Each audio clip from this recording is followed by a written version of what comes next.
Welcome to Myrtle Beach Middle School. Our school is one of the 5 energy efficient schools in Horry County.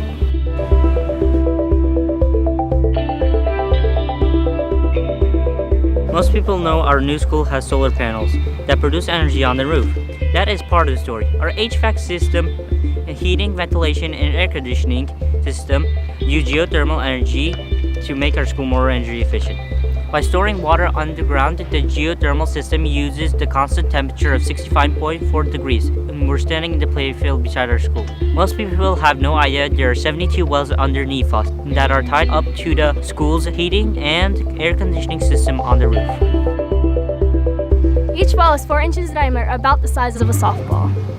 The well is 280 feet deep, approximately the same distance between me and Wally over there. The wells are spaced 20 feet apart. Imagine each of us standing on a well. All the wells together hold 4,300 gallons of water.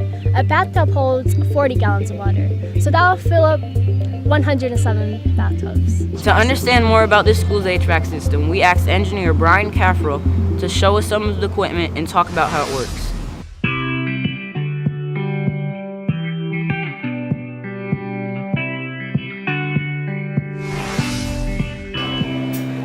So let's talk about HVAC. HVAC stands for heating, ventilation, and air conditioning. And the way this building is heated and cooled is through a mechanical penthouse that's on the 3rd floor of the building.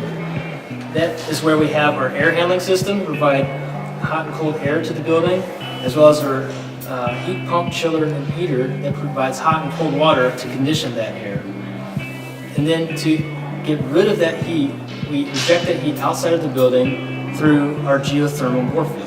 What does the heating and cooling pump do? So the heat pump chiller creates hot water and cold water to provide the air conditioning and heating that we need for the school through the air handlers. Yeah, what's your question? Do the thermal wells go down through these pipes and come out through the second pipe? Like the water goes in and what comes out the other side? So the geothermal water goes down and comes back up in each of these wells. So each circle is one well, and we have a pipe going into each circle and a pipe coming out of the same circle on the drawing. All right, so let's go to the penthouse and take a look at this equipment firsthand.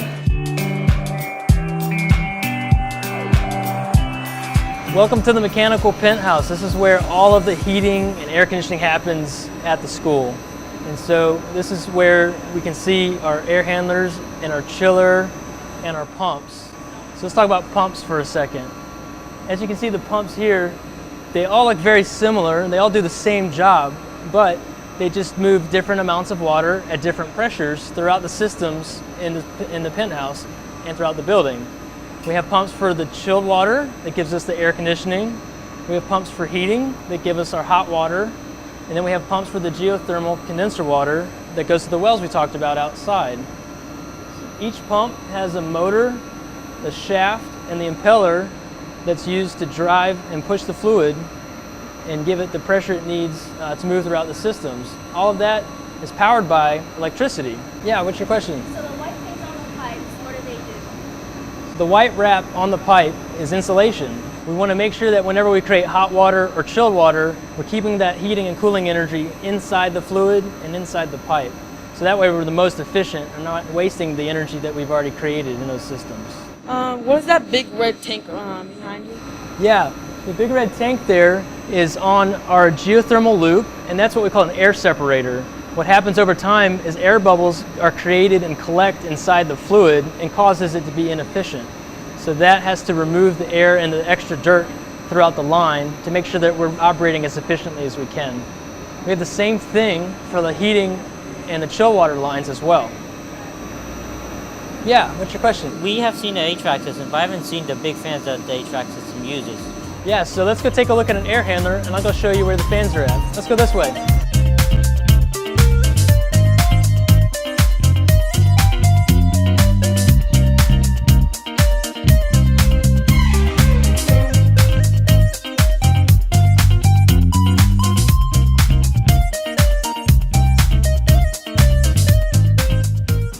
When it's freezing cold outside or sweltering hot in the summer, We appreciate the sun on the roof and the constant temperature of the earth, working along with technology to keep us comfortable in our school.